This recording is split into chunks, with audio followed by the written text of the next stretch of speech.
Hey guys, Ryan here for Bender Wins with today's daily free play. So, unfortunately, guys, we could not make it 5 in a row yesterday. Gave it our best shot. I went back through it as I always do with any of my losing plays just to kind of see if there was anything different I might have done. Something I've been doing for quite a while, obviously. It helps out with future picks. Just kind of, if you don't learn from your mistakes, then you're never going to grow as a sports bettor. But I wouldn't have changed a thing. I mean, it was a blowout over. There was no question that game wasn't over. But I would take it again as an under. I like it, and that just happens in sports. But still happy with the way things are going. That was our 70th daily free pick. You can go back and see them all on Instagram under Bender Wins. I'm sure a lot of you guys have been following us on Instagram. Thank you very much for that. And we're still hitting over 60%. I think we're about 62% right now, over 70 games, so not bad. Try and keep it there.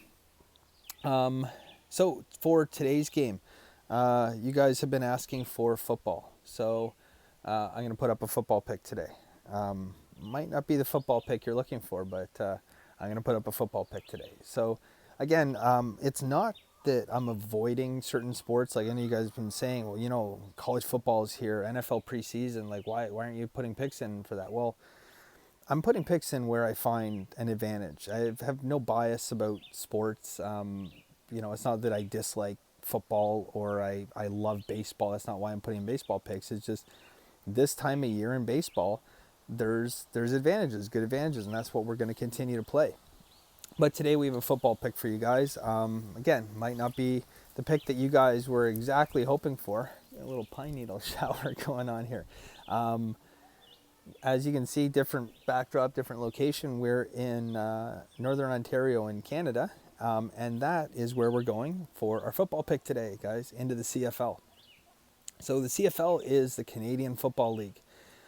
Very different game than down south. And the CFL, for those of you that don't know, it's been around since I believe 1950s. It's a slightly different game. It's a very different game actually. The field for starters is 110 yards instead of 100 yards. It's 65 yards wide instead of 53, so much bigger playing field. And on top of that, instead of getting 4 downs to make 10 yards, you get 3 downs. So this translates into lots of passing. It's an exciting game to watch. Lots of passing, lots of long, deep bombs because the field is so big. It's a nightmare for defensive backs to try and cover, these amazing receivers, and they have, such a huge field to work with.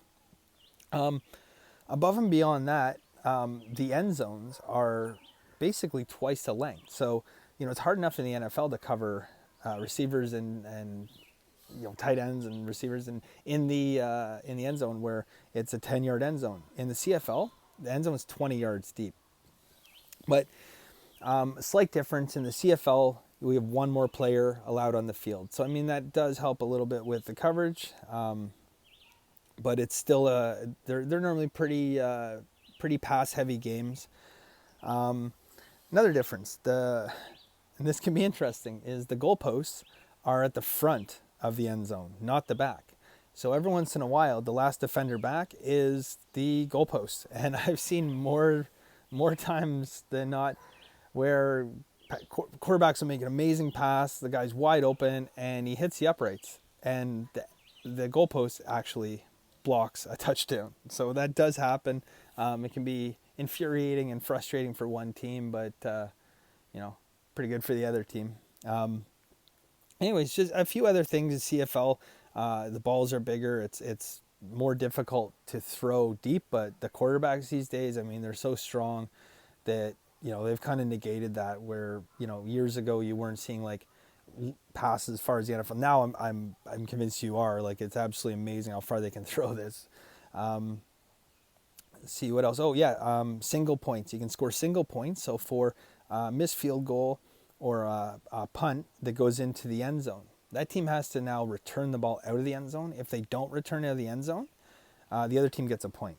So anyways, guys, that's just kind of some of the subtle rule differences for CFL. For my American viewers, if you guys ever have a chance to watch a CFL game, I highly recommend it. It's really, really entertaining. It's great football. Definitely worth a watch, guys. Huge following in Canada, especially some of the smaller cities that might not have hockey teams. Obviously, hockey is numero uno up here, but it's a great watch.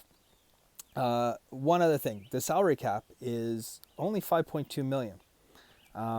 That's not per player. That's for the entire team.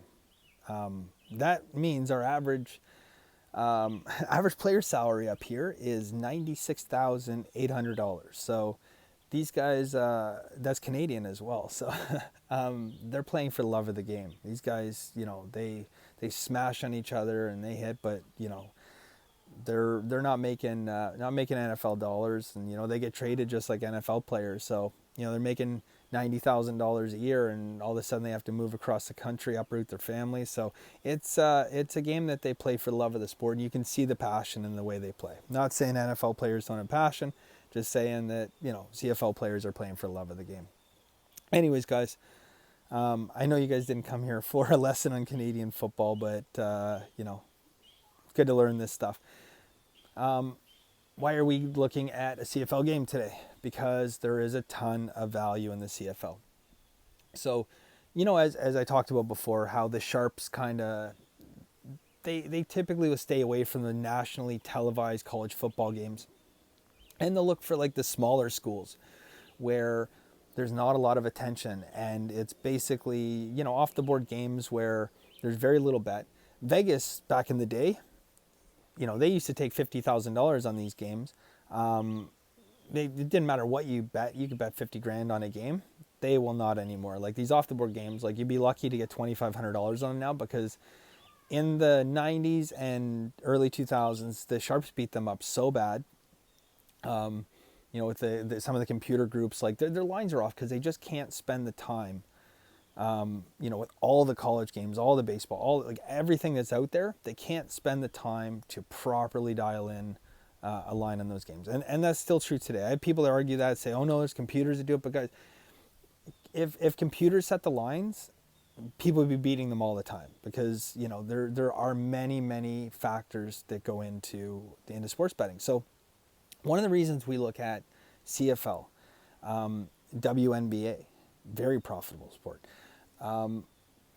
They're just, for just that reason, they're very profitable, guys. And so, it's not uncommon the end of an NFL season, if you're hitting, 54%, 55%, you've had a good year. And that's what a lot of the pros shoot for.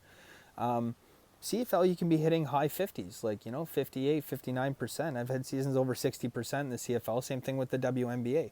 The reality is it's just not a heavily bet sport.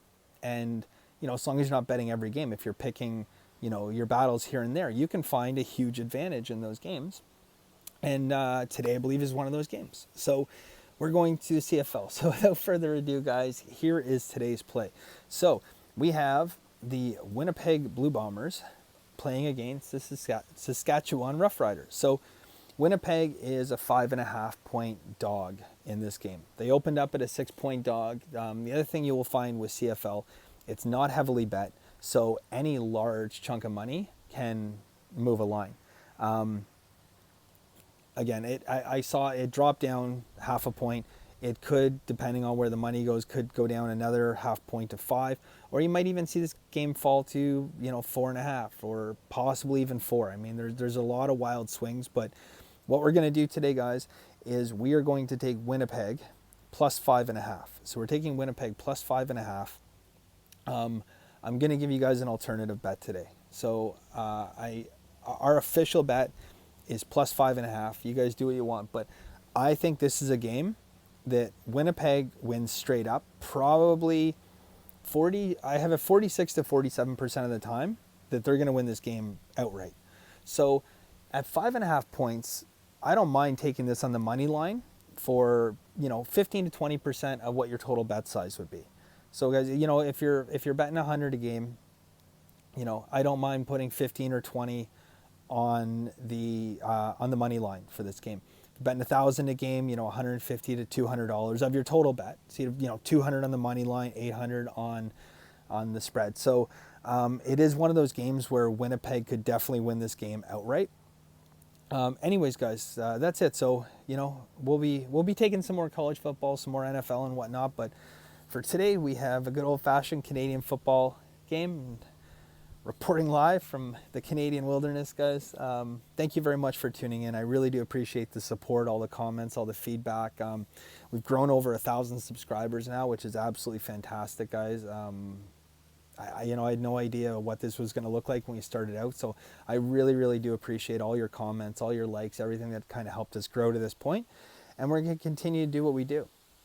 So guys, as always, if you could, leave a like. It really does help. Comment, ask any questions you might have about this game or anything you want to know, and I try to get back to each and every one of you. Other than that, guys, as always, have a lucky day and take care.